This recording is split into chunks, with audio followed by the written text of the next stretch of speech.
예수 예수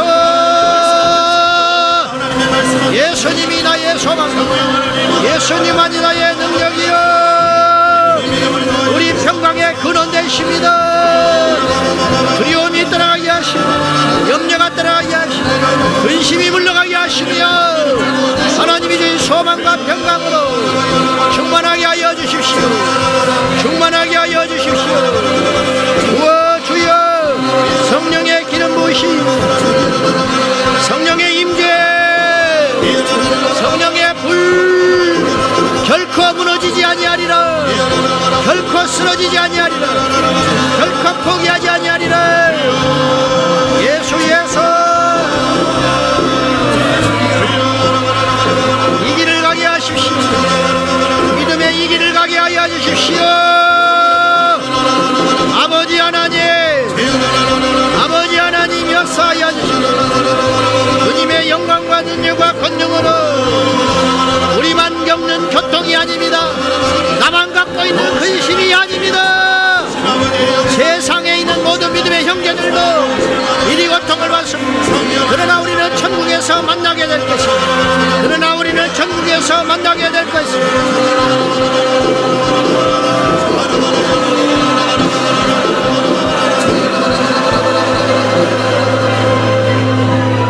사랑의 하나님, 감당하지 못할 시험을 주지 아니하시고 해결할 수 없는 염려거리를 주시지 않는 하나님을 전적으로 믿습니다.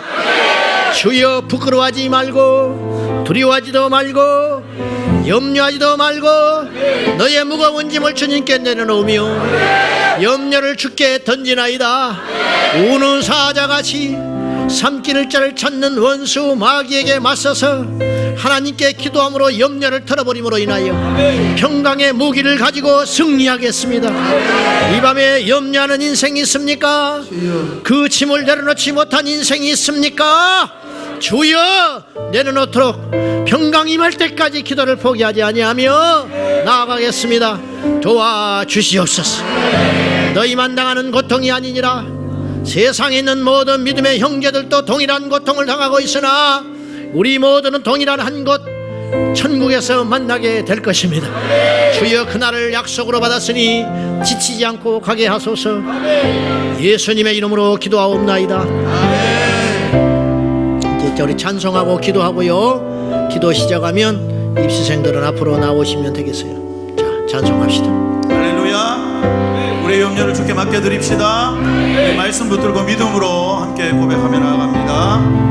왜 나만 겪는 고난이냐고,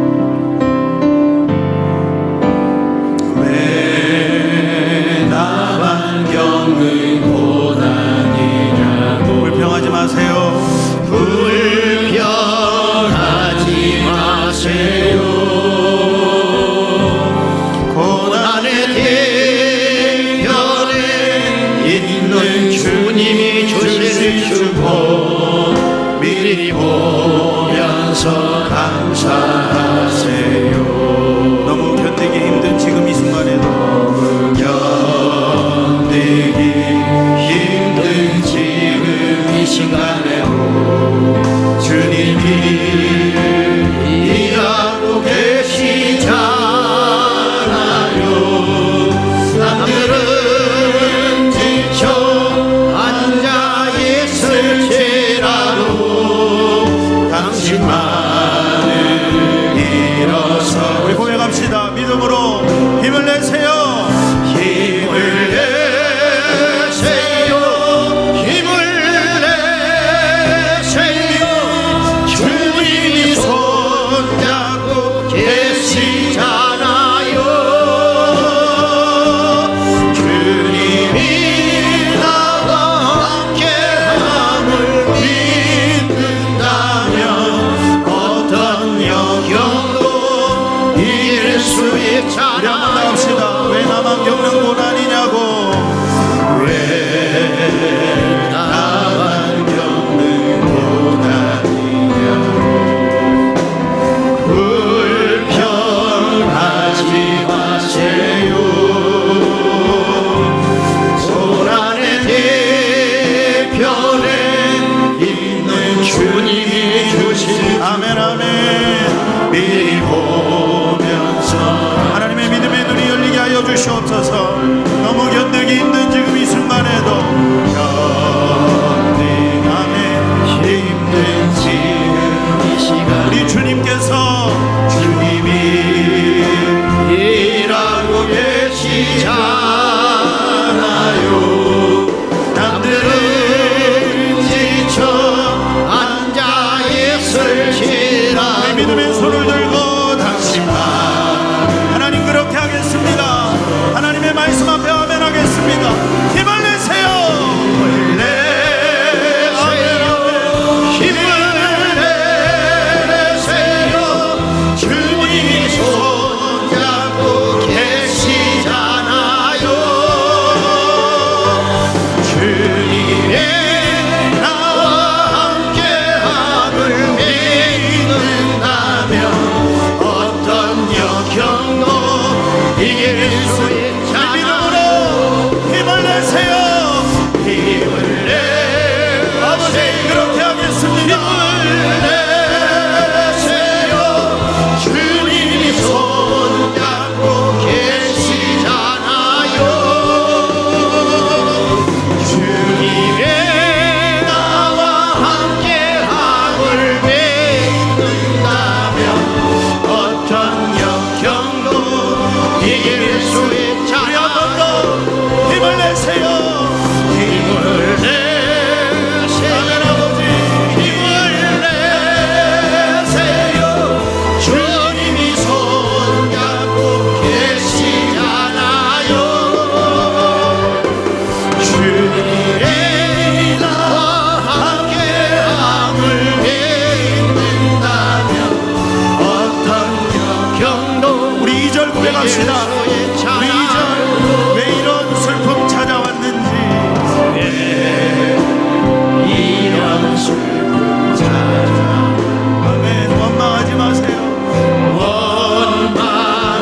부어주십니다. 온 세상 부어주시라. 내 사모하는 주님, 내 사모하는 주님 왕입니다. 영광의 우리 주님이 왕이십니다. 우리 주님이 왕이십니다. 내 사모하는